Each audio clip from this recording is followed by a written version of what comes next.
There's only one way that you can not be easily deceived. That's with discernment and the wisdom of the word. Woman, what is it that you have done? Genesis 3:13. Let's talk about it.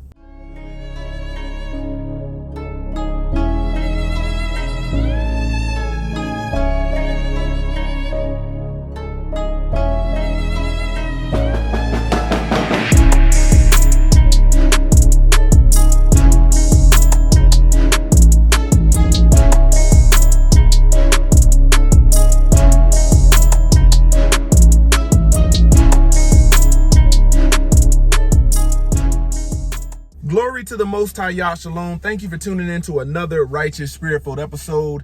Today, I'm back at it in them trenches to handle that kingdom business.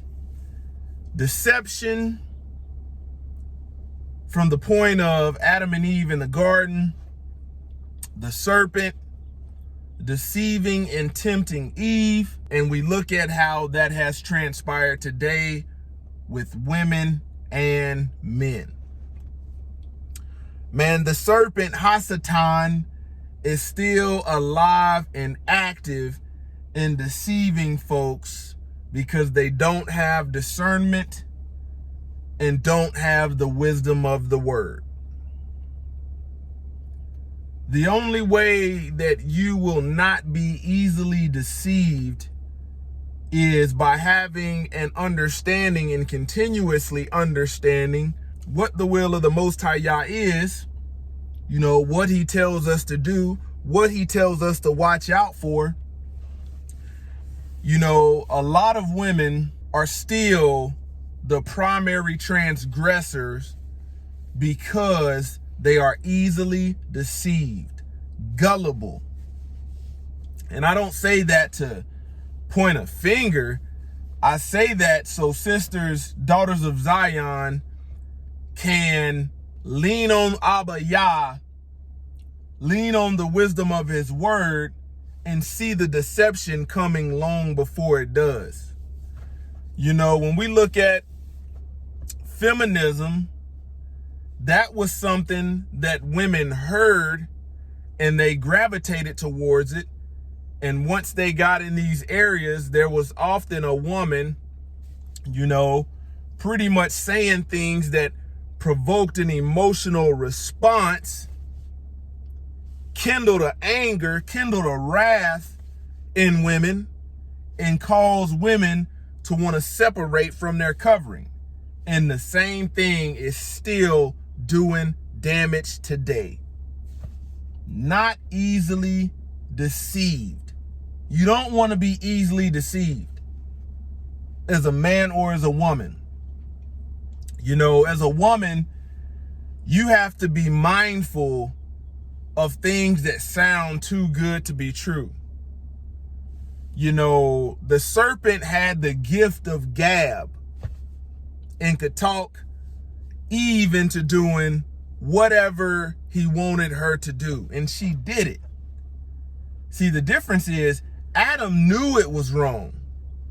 Eve was deceived into thinking that it wasn't wrong. That's why the woman became the transgressor first, as we see in scripture. You know, when you hear those sayings like, he whispered sweet nothings, where do you think that stuff comes from? Because a woman can be deceived by what she hears. Likewise, a man can be deceived by what he sees. Discernment, not easily deceived. Why do you think it says Jezebel was painting her eyes, batting her eyelids? She was getting ready to deceive somebody, to deceive a man when they came to kill her.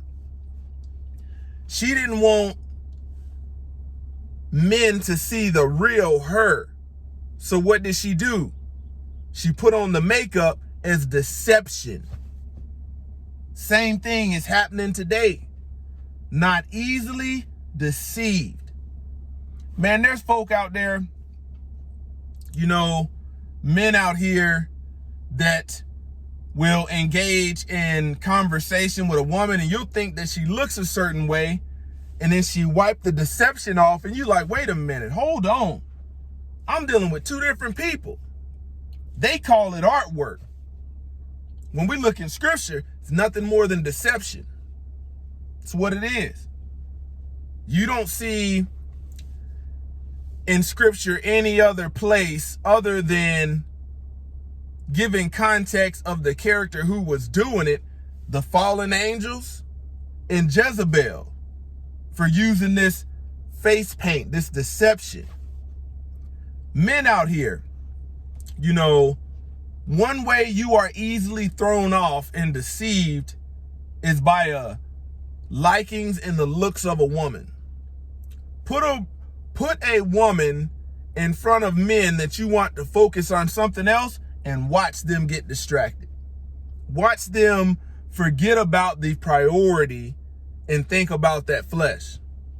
Same thing with a woman. You can tell a woman something. When you think about a woman that is looking for a prison pen pal, and you haven't really seen these individuals, but these men can sit back in prison and just write letters and pretty much tell you sweet nothings, and you're moved by it.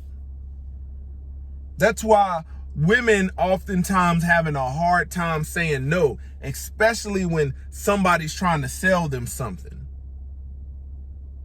That's where your wisdom must be enhanced. That's where your discernment must save you. Man, I understand what you selling, and it seems too good to be true, but I need to consult leadership. I need to consult leadership before I agree to this. Well, just come on and sign your name down, because you a beautiful woman. There you go. Little piece right there. It gave you something, makes you feel an emotional response. Well, let me go ahead and sign this, and you done forgot all about leadership. Same thing, men. Not easily deceived. Man, you need to lean, on Abba Yah, the wisdom of his word. And if you have a wife, to be able to allow you to see the deception, you ain't going to be able to see it all. Adam knew it was wrong, still couldn't see it. Why? Because it was Eve presenting it to him.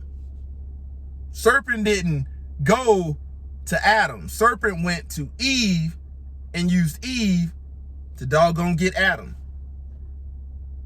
Serpent ain't do nothing but talk to Eve. Adam could see Eve, not easily deceived. Man, there's so many places in scripture where Abba Yah tells you how to avoid some of these snares as men and women, how to avoid some of these wicked men and wicked women. Man, I want you to think about the backpedaling that goes on when a man finds out his woman has done something that she wasn't supposed to do. Woman, what have you done? Think about that. And we look at Genesis 3:13, we see that Eve was deceived. And a woman being deceived has more consequences than just her being deceived. If a woman is getting deceived, there's a man somewhere out there right behind her, being a fool. Looking at what the woman has and saying, man, I want that, so let me do what I know I shouldn't be doing. When we look at this thing, Adam not only disobeyed, but he was complacent because he knew what was right from wrong. Knew what was right from wrong. Man, when you think about your own household, you got to know where these attacks are going to come from. Daughters of Zion, whether it be mothers, daughters, they are going to get attacked first. And we have a great example of that. Great example of that. They're going to get attacked first. Men out here, if you're not in covenant with Abba Yah, you need to get there quick, fast, and in a hurry, because you are walking around blind. You can't see what's really going on because you don't have the wisdom of the word to know that certain snares out there are old ways from the Ancient of Days. Nothing new. Different generation, same snare. And you can't be a covering or protector if you're the blind leading the blind and you don't know where there's danger. You don't know what to take a stance on. Baby, I know you want to do this, but you can't do this. Behind that is deception. And this goes into so many facets when it comes to deception, because most of what we see, and even in religion, is deceptive. I'll give you this right here.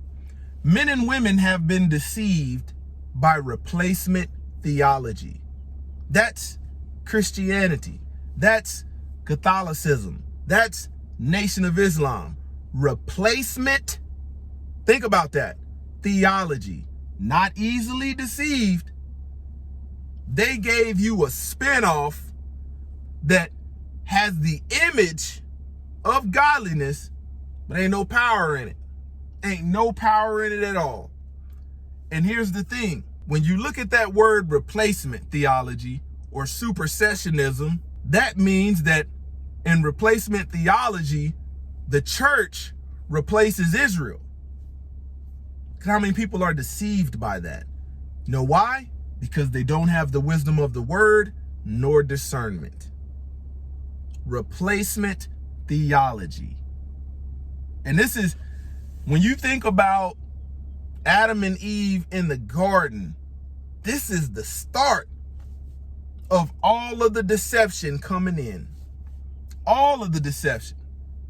See, once you are deceived and don't realize what you're doing, that made way for the fallen angels and Enoch to be able to come down and teach you the very same things that you should not have been learning. We should not have been learning. Same thing. If you are deceived, as a young adult, you will learn all of the wicked ways from people you shouldn't even be hanging around. Not easily deceived. Close to the God Ministries, kicking it gun barrel straight. Pow.